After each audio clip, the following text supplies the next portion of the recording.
Court is calling 2022 CR 7775, State of Texas versus Jules Regine Alonzo. If I can have parties announced for the record for the state. Hank Wilkins for the state, Your Honor. Defense. Good morning, Your Honor. Robert Almonte. And are you Miss Alonzo? Yes. Showing you what's entitled motion. Right off the bat, we're dealing with a probation revocation. That means the court believes the defendant violated terms she previously agreed to. Usually, this gets serious fast. To revoke community supervision. Did you review that with your attorney? Did you understand it? Yes, ma'am.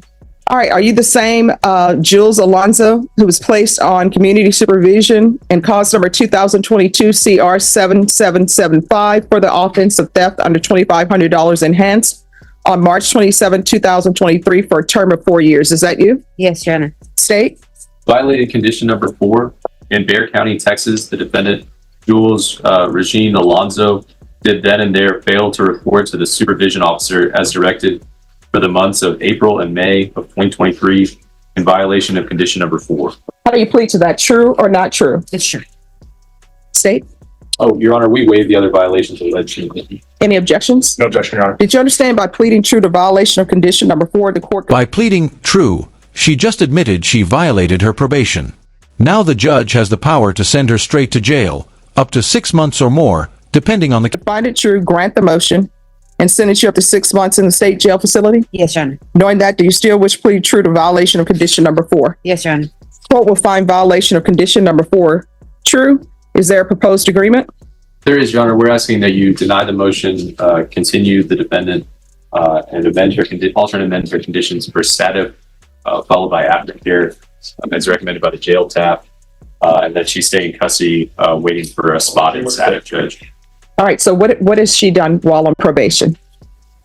Not a lot, Judge. Have you done anything? No, ma'am. All But right. I So do need help. I'm sorry. But I do need help.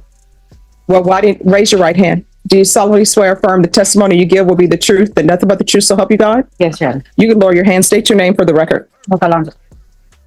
All right. So according to this paperwork, it says the punishment is to be assessed at 6 months in the state jail facility.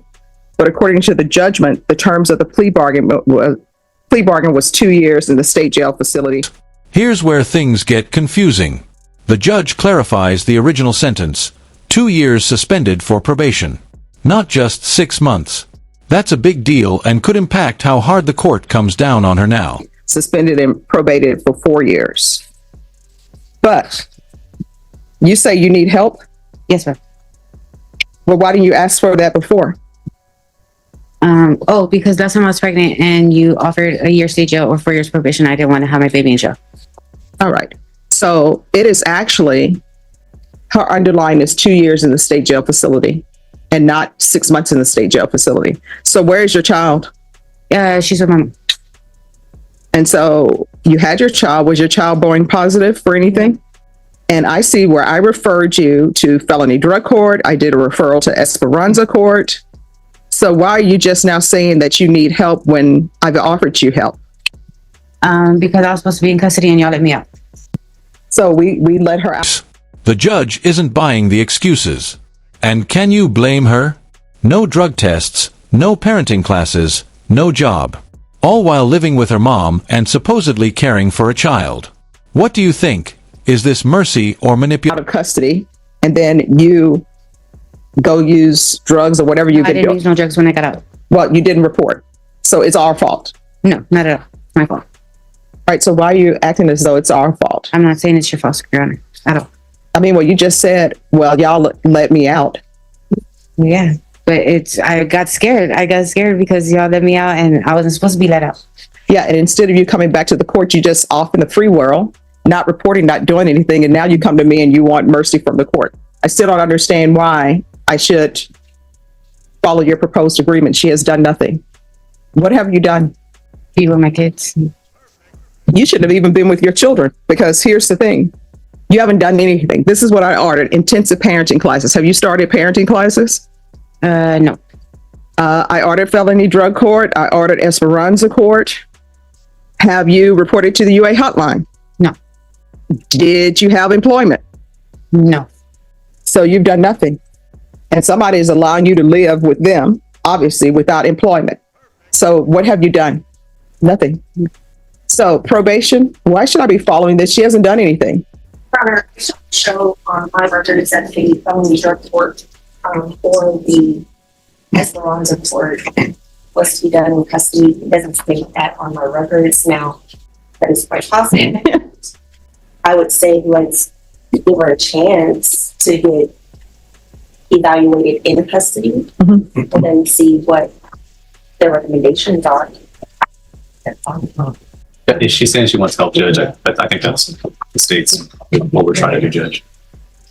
All right. Your Honor, if I may add something Yes. as well. I obviously wasn't counsel the first go around, but my understanding, speaking with Ms. Alonso, is her primary reason for not accepting time the first time around was the birth of her child. She's since given birth to that child, has been taking care of that child, finally recognizes that she needs help, albeit it sounds like, and my apologies on her behalf for making it seem like she was blaming the court. I don't think that was her intention. I do think she is wanting and seeking help at this time. One of the other offers was 18 months in jail, but she chose the option of, she told me specifically that she wanted help and assistance now. I Okay. thought this was the way for her. I would like to know how she's taking care of a child. Obviously, she has a drug problem. And she's trying to tell me that she hasn't been using drugs since she's been missing. I don't think that's true. She's not working, so she hasn't been financially supporting her child. And since she's using drugs, she hasn't been mentally there for her child. And Boom. The judge just banned all contact with minors, including her own child, until further notice. That's rare, and it signals the court has serious concerns about this mom's stability. your mom, or who is the person who has custody of your child? Your mom? Yes. And your mom is allowing you to live with her. Yes. What's your mother's name? Viola. I'm sorry? Viola. Viola what? Vidal. Vidal? Is that Vidal? All right, I'll deny the motion. Alternate amend conditions. It's going to be to a referral to felony drug court in custody. And if she's not accepted, then she's going to safety. And that's in custody. And she is not allowed to reside with Viola Vidal. And there's to be no contact with minors until further notice. Is there anything else? Oh, Your Honor. Anything No. else? Anything else you need? Probation? Clarification, the license contact. No contact, because I can tell you right now, Child Protective Services is involved and they don't know what's going on. Well, all my cases are closed. Well, I can't believe Child Protective Services is closing your cases and you're still, yeah. See, this is what ends up happening with Child Protective Services cases. You have sometimes people will agree to terminate their rights, sign their rights over to their parents, but in all actuality, they're still the parent of the child because they're living there and their moms just stepped up and did it because otherwise the baby was going to be with some unknown person.